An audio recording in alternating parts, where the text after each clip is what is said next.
নমস্কার। গল্পে গল্পে একান্তে কিছুক্ষণ চ্যানেলের আমি তৃপ্তি আপনাদের সকলকে স্বাগত জানাই। আপনারা শুনছেন শ্রদ্ধেয় লেখক নিহারঞ্জন গুপ্তর লেখা একটি রহস্য উপন্যাস রাত কুসুম।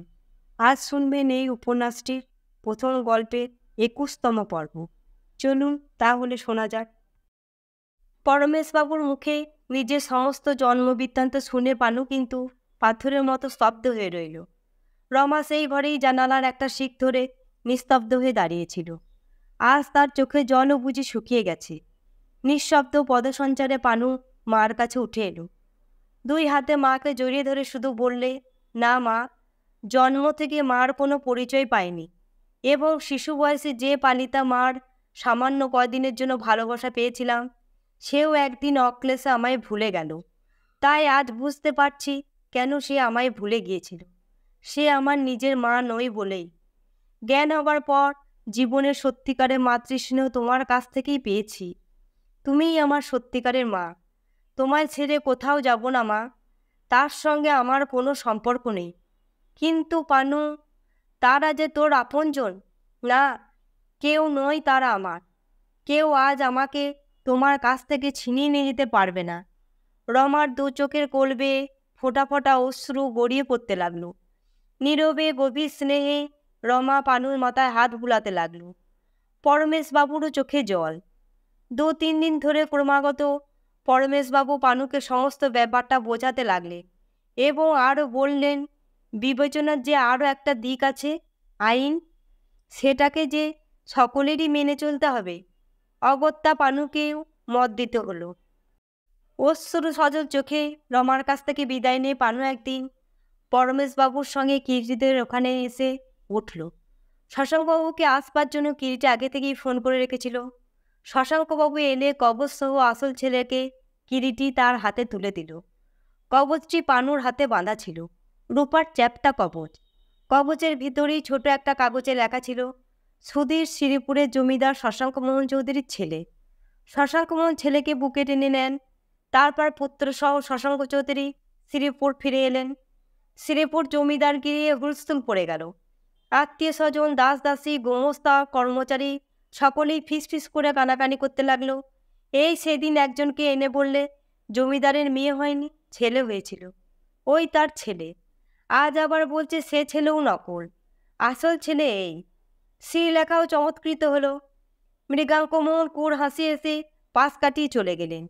আর আগেকার সুধীর আপ্ত হয়ে পানু একটা ঘরে বসে তার আকস্মিক ভাগ্য বিপর্যয়ের কথাই ভাবছিল। আসন্ন সাজের আধারে ধরণীর বুকখানি আবছা হয়ে আসছে। ওই বাড়ির সকলেই যেন তাকে সন্দেহের চোখে দেখছে, একমাত্র শশাঙ্ক চৌধুরী ও বিভাবতী ছাড়া। নিঃশব্দে পানুরই সমবয়সী ফিটফাট একটি ছেলে ঘরে এসে ঢুকল। পানু চমকে মুখ তুলে তাকালো। কে? আমি ১ নম্বর সুধীর। একটা চাপা হাসির শব্দ শোনা গেল। তারপর জাদু, কোন গগন থেকে নেমে এলে মানিক? ২ নম্বর। বলতে বলতে ছেলেটি হাত বাড়িয়ে সুইচটা টিপে ঘরের আলোটা জ্বেলে দিল। মুহূর্তে ঘরের আবছা অন্ধকার সরে গিয়ে আলোর ঝর্ণায় ঘরটি হেসে উঠল।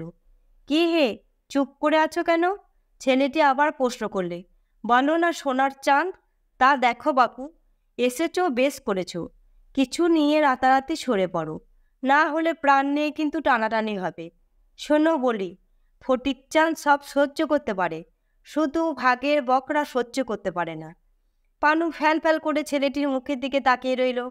এখানে আসবার আগে ওর নাম হারিয়ে আরেকটি ছেলে যে এখানে এসেছে তাও আগে শুনেছিল। তাহলে এই সে? কে হে, চুপ করে রইলে কেন? জবাব দাও, অসহিষ্ণুভাবে ফটিকচাঁদ বললে। বাহিরে শশাঙ্কমোহনের চটির শব্দ শোনা গেল। ফটিকচাঁদ পালাবার চেষ্টা করলে, কিন্তু পারলে না। থমকে শশাঙ্কমোহনের মুখোমুখি দাঁড়িয়ে গেল। দেখো, তোমার নাম কি বলো তো? শশাঙ্কমোহন প্রশ্ন করলেন। আজ্ঞে সুধীর চৌধুরী। ভয়ে ভয়ে ফটিকচাঁদ জবাব দিল। থামো ছোকরা। শশাঙ্কমোহন বিরাট এক ধমক দিয়ে উঠলেন। আমি তোমার আসল নাম জানতে চাইছি। আজ্ঞে, ওটাই তো আসল নাম। মানুষের নামের আসল নকল থাকে নাকি? বাহ, এর মধ্যেই যে বেশ পরিপক্ক হয়ে উঠেছ দেখছি। আজ্ঞে, যাক শোনো, তোমার কোনো ক্ষতি আমি করতে চাই না। শুধু যারা তোমাকে এখানে সুধী সাজিয়ে এনেছিল তাদের সত্যকার নাম ধারণ জানতে চায়। আমি জানি না কিছু, জানো, আর এখানে ভালোই ভালো সব কথা না বললে থানায় গিয়ে সবই বলতে হবে যেন। থানা? ফটিকচাঁদের চোখ গোল গোল হয়ে ওঠে। তা থানা ছাড়া কোথায় তুমি যাবে? জোচ্চুরি করে মিথ্যা পরিচয়?